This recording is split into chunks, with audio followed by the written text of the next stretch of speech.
Let me tell you about a case that has puzzled investigators, journalists, and independent researchers for years. A story that feels stranger than fiction, yet is completely real.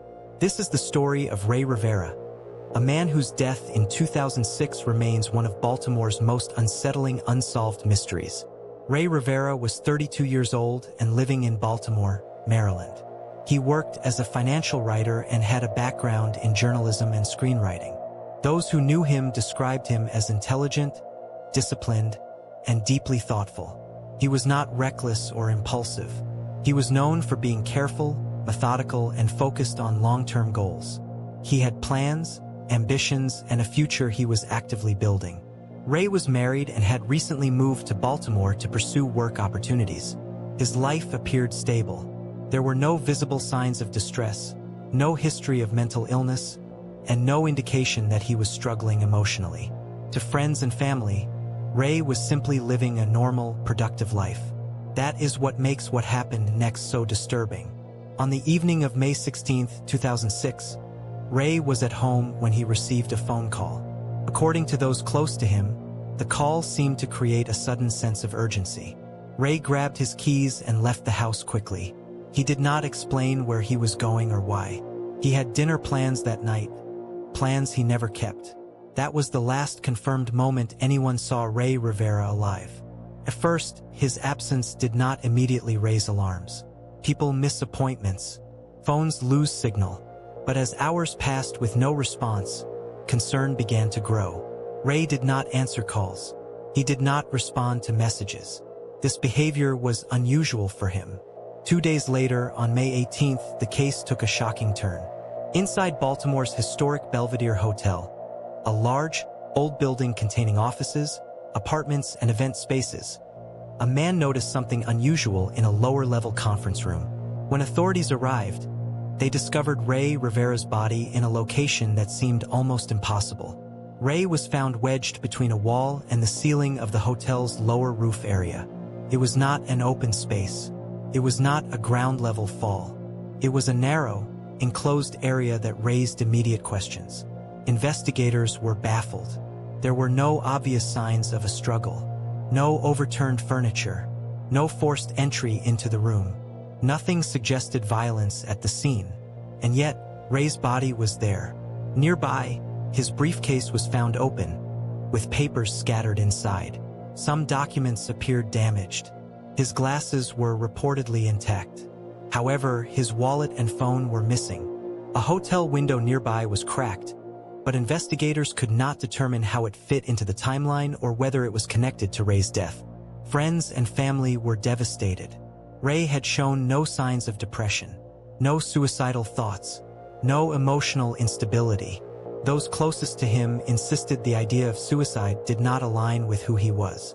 Despite this, the medical examiner ruled the death a probable suicide, citing blunt force trauma from a fall. That conclusion immediately raised doubts. Security camera footage from the area showed Rey near the hotel earlier that day. He appeared calm. He was walking normally. Some video segments were missing or incomplete, leaving gaps in the timeline. Crucially, there was no footage showing how Rey entered the building, accessed the roof, or reached the point from which he allegedly fell. As the investigation continued, experts began examining the physical mechanics of the fall itself. Engineers and physicists studied the layout of the Belvedere Hotel. They examined the roof angles, distances, and the exact position where Rey's body was found. Their findings only deepened the mystery. To land in that precise location, Rey would have needed to fall at a very specific angle and with significant force. Some experts suggested it would have required a running jump from a point that did not clearly align with the building structure.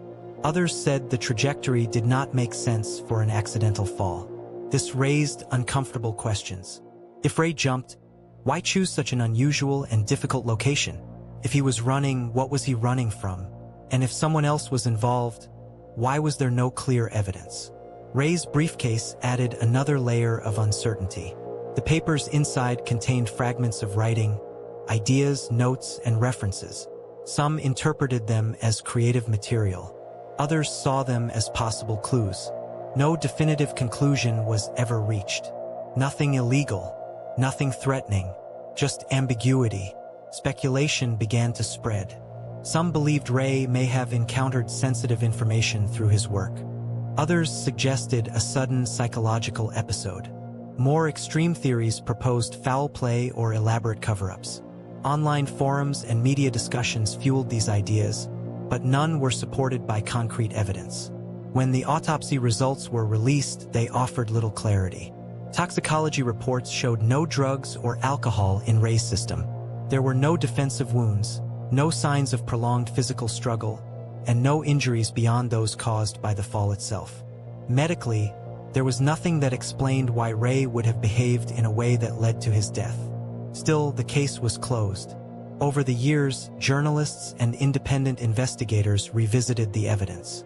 Each time, the same unresolved details resurfaced. The cracked window, the missing phone, the physics of the fall, and the lack of a clear motive. For Rey's family, the ruling never made sense. They questioned the investigation. They questioned the conclusions. They questioned how such an extraordinary case could be summarized so simply. Even today, new theories continue to emerge.